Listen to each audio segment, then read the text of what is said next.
Was Da Vinci's disinterest in traditional romance just him being an independent genius, or was it a reflection of his sexuality? Alright, brace yourselves. Leonardo da Vinci didn't just avoid traditional relationships. The man had layers.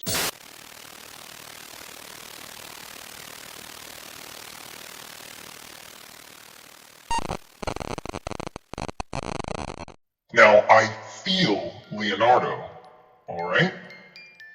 I too have rejected traditional relationships, not by choice, but by strategically not having any relationships at all. I mean, Da Vinci was out there painting the Mona Lisa, dissecting human bodies to map every muscle and vein, while I'm here, masked up, dishing hot takes on someone who's been dead for 500 years. Which, honestly, is about as close as I get to sexy these days. And let's face it, it only gets sexier if you stay till the end. Hey, Medusux here. Your go-to online buddy for controversy, drama, and maybe a bit of unsolicited existential dread. I talk, you listen. That's the deal. But if you're feeling extra inspired, throw your take in the comments. Get a discussion going. Or hey, if you're feeling really creative, hit that like and subscribe. It won't magically make life less tragic, but it'll keep this channel alive. And who doesn't want more of this chaotic wisdom?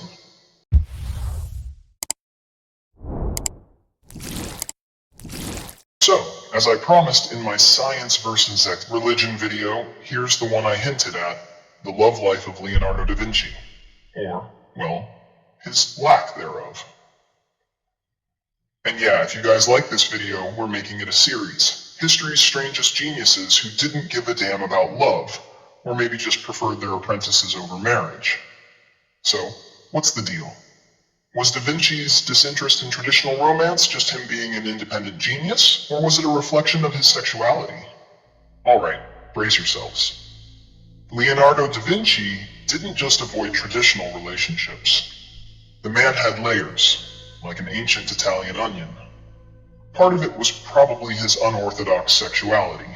Known to have close ties with young male apprentices like his wild-haired, mischievous companion Salai, Da Vinci was defying the heterosexual norms of his time.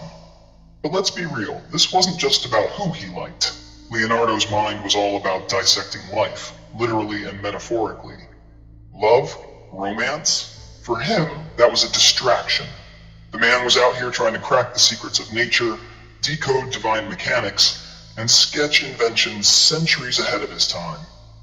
Who needs a relationship when your true muse is, I don't know, the entire universe?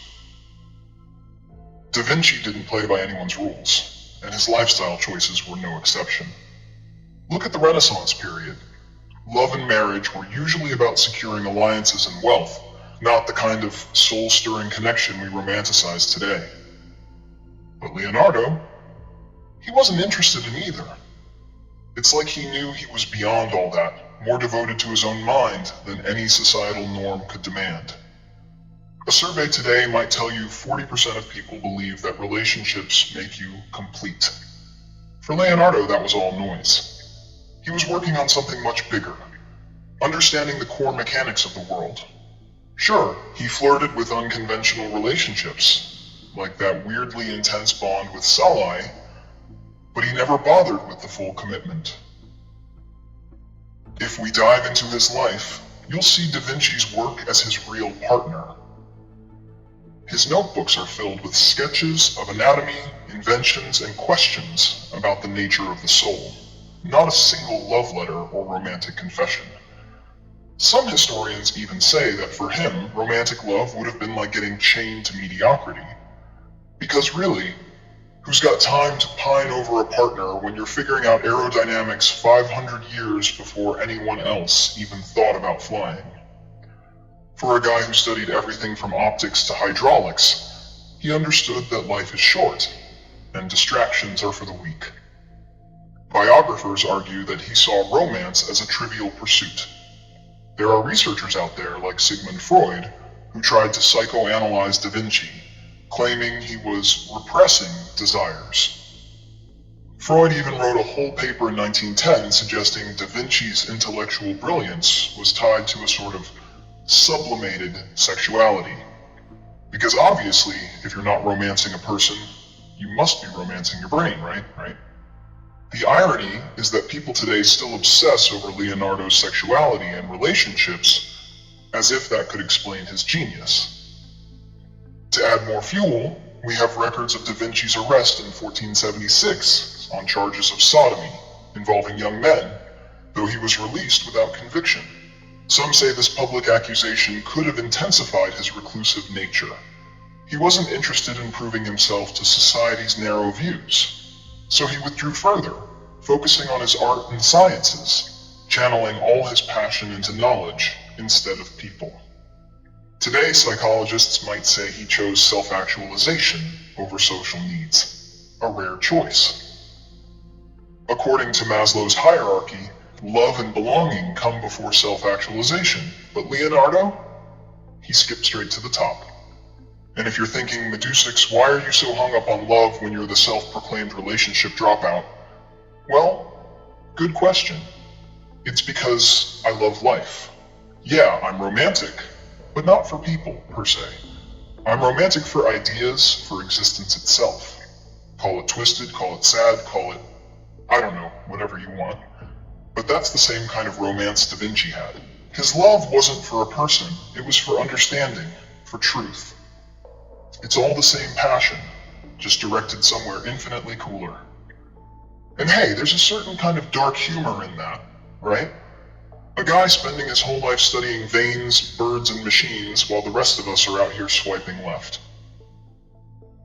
If you really want to compare, Da Vinci's rejection of traditional love could be like how today's entrepreneurs or scientists pour themselves into their work at the cost of relationships. Take Nikola Tesla. He was convinced romance would interfere with his scientific work. Or Isaac Newton, who reportedly died a virgin. Like Da Vinci, they saw romance as a distraction from their purpose. Some call it genius, others call it avoidance. But the outcome? Well, let's just say none of them wasted time on Valentine's Day cards.